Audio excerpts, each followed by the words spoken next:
There's a strange thing that happens to people right around the time their investment account hits $100,000. It's not the money itself that changes. It's something in their head.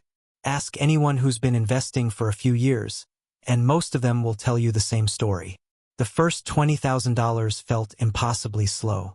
The next $30,000 felt a little faster, but still mostly invisible. And then somewhere around six figures, something shifts.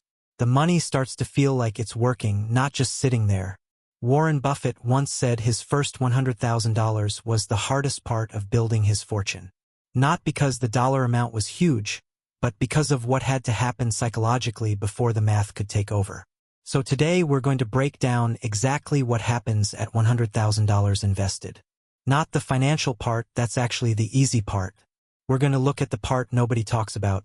What changes in your brain, in your behavior, and in your relationship with money once you cross that line.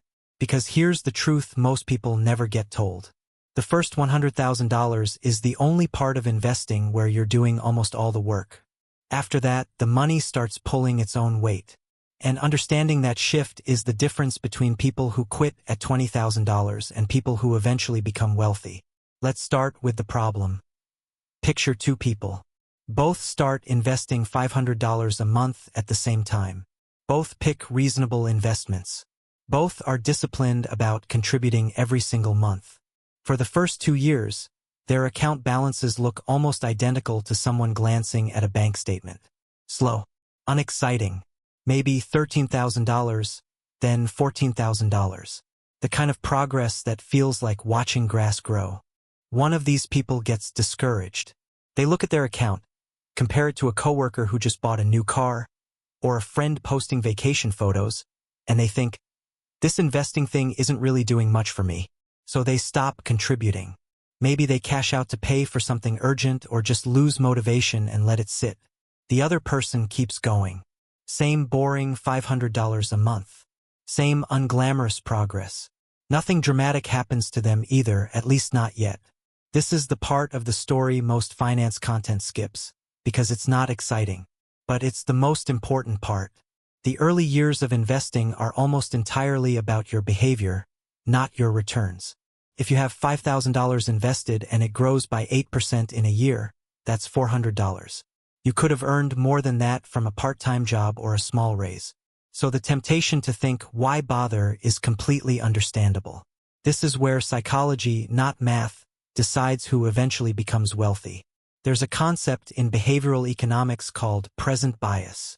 It means humans are wired to value immediate rewards far more than future ones, even when the future reward is objectively bigger. Your brain evolved in an environment where waiting for things often meant losing them. A bird in your hand was worth more than a theoretical bird in a bush 10 years from now. That instinct kept our ancestors alive. But in the modern world of investing, it quietly sabotages people.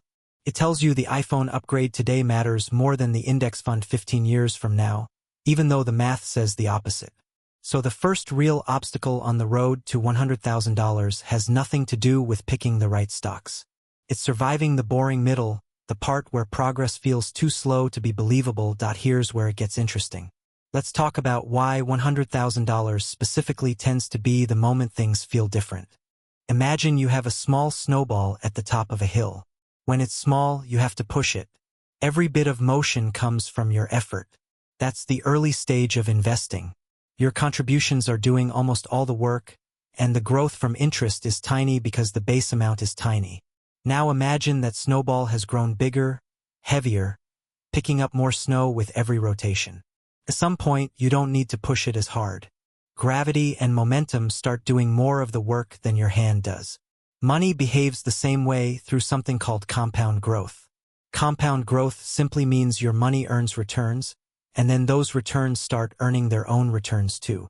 This growth building on top of growth.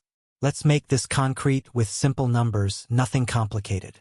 Say you have $10,000 invested, and it grows by 8% in a year. That's $800. Not life-changing.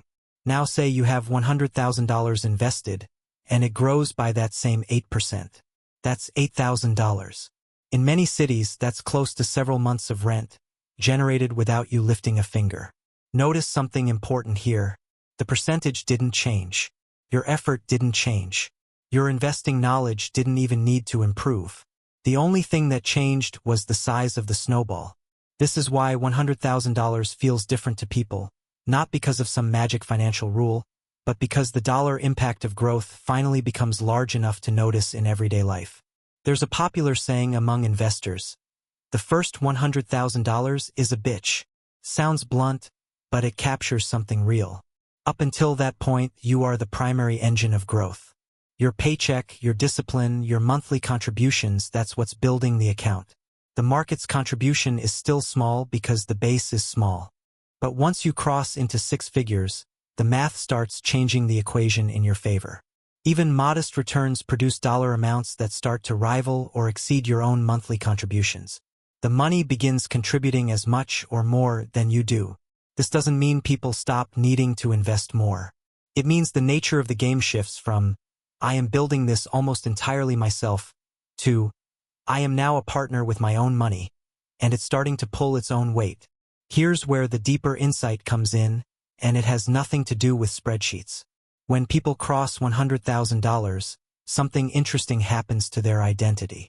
Psychologists who study money behavior often point out that humans don't just respond to numbers, they respond to the story those numbers tell about who they are. Below $100,000, many people mentally categorize themselves as someone trying to save money. It feels effortful, fragile, easy to abandon during a hard month.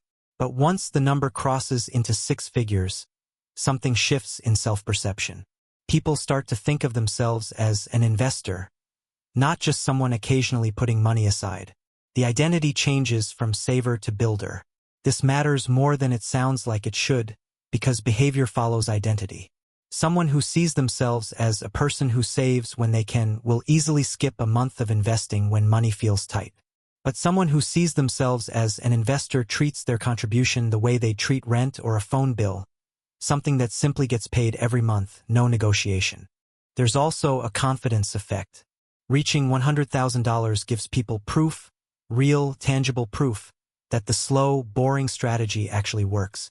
Before that point, compound growth is a concept you have to take on faith, like someone describing a place you've never visited. After that point, you've seen it happen with your own eyes. That changes how people relate to risk, to patience, and to future decision-making.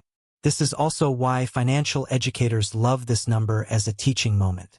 It's not about gatekeeping wealth at six figures. It's about the psychological proof that crossing this threshold provides. The same compounding effect that turns $100,000 into $200,000 is the exact same force that, with patience, eventually turns $500,000 into $1 million. Once someone has lived through one doubling, they intuitively understand the next one is coming, even if it takes years. Let's zoom out, because there's a bigger lesson buried inside this $100,000 milestone, and it's about how wealth actually gets built, not just for investors, but for anyone trying to build something meaningful over time. Almost everything valuable in life follows this same hidden curve. Skills, relationships, businesses, even physical fitness. There's a long stretch at the beginning where almost all the results come from your own direct effort, and the progress feels disproportionately slow compared to how hard you're working. Then, if you stick with it long enough, the thing you built starts contributing momentum on its own. A writer's first few thousand readers come slowly, one shared post at a time. But once they cross a certain size, recommendation algorithms and word of mouth start working in their favor, and growth accelerates without proportional extra effort. A small business's first 100 customers might come entirely from the owner personally reaching out. But once they cross a certain size, reviews, reputation, and referrals start generating customers on their own. Money is just the cleanest, most mathematical version of this same pattern. And that's actually empowering because it means the emotional experience of, this feels too slow to be worth it, is not a sign that you're doing something wrong. It's simply where you are on the curve. Everyone who ends up wealthy walked through that same uncomfortable middle section. The only difference between people who eventually reach financial independence and people who don't isn't intelligence or income or even luck. It's whether they kept going during the part where the results didn't yet match the effort. So what should you actually do with this information? First, understand that if your account feels painfully slow right now, that doesn't mean investing isn't working. It means you're early in the curve, in the stage where your contributions matter more than your returns. That stage is temporary, but only if you stay in it long enough to get through it. Second, automate your contributions if you can.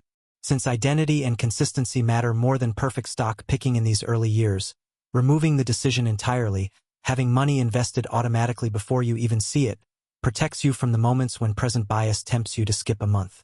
Third, track your progress in a way that lets you see the curve, not just the number. Watching your money grow purely from contributions feels unmotivating. But once you start noticing that some of your growth is coming from returns, not just your own deposits, that's the early proof that the snowball is starting to roll on its own. And finally, resist the urge to compare your six-figure account or your $5,000 account to someone else's highlight reel. Nobody posts screenshots of their boring, unglamorous accumulation phase. The version of wealth building you see online is almost always the after photo, never the years of pushing the snowball uphill that came before it. There's a quiet kind of patience required to build wealth, the same kind required to plant a tree you won't sit under for years.